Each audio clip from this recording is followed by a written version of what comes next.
जादुई तोता। एक छोटे से गांव में एक गरीब परिवार रहता था। उस परिवार में रामू और उसकी बीवी सीता उसके बेटे चिंटू के साथ रहते थे। उसी गांव में एक तोता भी रहता था। उसका नाम था रघु। वो किस्मत का धनी था।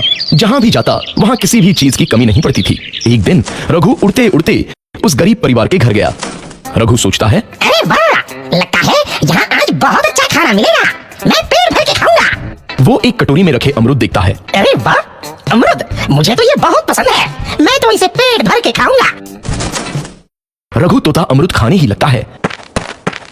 तभी सीता रघु को अमरूद खाते देखती है तो गुस्सा हो जाती है और उसे वहां से भगा देती है। भाग यहाँ से, न जाने कहां से आ जाते हैं। मैं तो परेशान हो गई उनसे। सीता के भगाने के बाद रघु चुपचाप से एक कोने में रहता है। धीरे धीरे उस परिवार की बरकत होने लगती है। एक दिन रामू और सीता खाना खाते वक्त बातें करते हैं। आजकल हमारी बहुत तरक्की हो रही है, काम भी अच्छा चल रहा है। रामू कहता है। इस पर सीता कहती है, सच कहा, भगवान हमेशा ऐसे ही हम पर मेहरबान रहे। बेटा चिंटू भी कहता है। पिताजी, मुझे खिलौना लेके दो ना, मेरे सभी दोस्तों के पास है। रामू कहता है, ठीक है, जरूर लाऊंगा। सीता कहती है, कितने खुश है सब, मेरे परिवार को किसी की नजर ना लगे। एक तरफ ऐसी बातें होती हैं तो दूसरी तरफ रसोई में रघु तोता भी अमरूद खाते रहता है। मजा आया, अमरूद खाया, मजा आया, अमरूद खाया, मजा आया। तभी सीता रसोई में आती है और रघु तोते को अमरूद खाते देख बहुत गुस्सा होती है। सीता रघु को बाहर निकालने के लिए पिंजरे में अमरूद रखती है। रघु जब अमरूद खाने लगता है तो पिंजरे का दरवाजा बंद हो जाता है और वो उसमें फंस जाता है। मुझे बाहर निकालो, मैं यहाँ फंस गया हूँ, मुझे बचाओ। अगले दिन सीता पिंजरा उठाकर बाहर दूर उस रघु को छोड़ देती है। रघु के जाते ही उनके घर आई बरकत धीरे धीरे कम हो जाती है। उन्हें बहुत घाटा होता है। सीता कहती है, ये क्या हो रहा है, अचानक इतना कैसे बदल गया। अभी तक तो सब कुछ अच्छा चल रहा था। रामू कहता है, लगता है भगवान हम पर रूठ गए हैं। चिंटू भी कहता है, लगता है अब मुझे खिलौने भी नहीं मिलेंगे। और वो रोने लगता है और बाहर चला जाता है। कुछ दिन बाद रघु तोता फिर से उस घर में आता है। वापस आया, मैं वापस आया, अब मैं जमकर अमरूद खाऊंगा।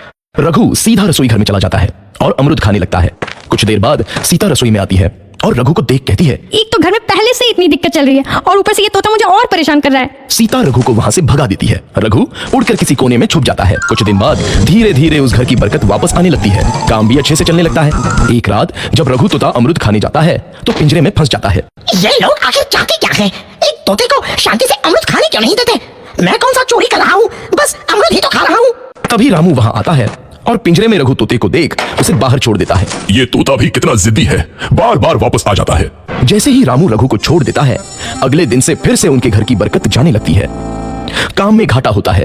किसी को समझ नहीं आ रहा था कि ऐसा क्यों हो रहा है। रघु तोता घर आता है तो अचानक बरकत आती है और जब रघु तोता को बाहर निकालते हैं तो बरकत चली जाती है। एक दिन सीता रघु तोते के घर आने और बाहर जाने की स्थिति पर नजर रखती है। ये तोता जब भी घर आता है तो घर में बरकत आती है और जैसे ही ये घर से बाहर जाता है तो उसी के साथ बरकत भी चली जाती है। कहीं ये जादुई तोता तो नहीं है? अगली बार जब ये तोता घर आएगा तो मैं इसे कहीं नहीं जाने दूंगी। सीता रघु का बहुत इंतजार करती है लेकिन रघु तोता दोबारा उस घर में कभी नहीं आता।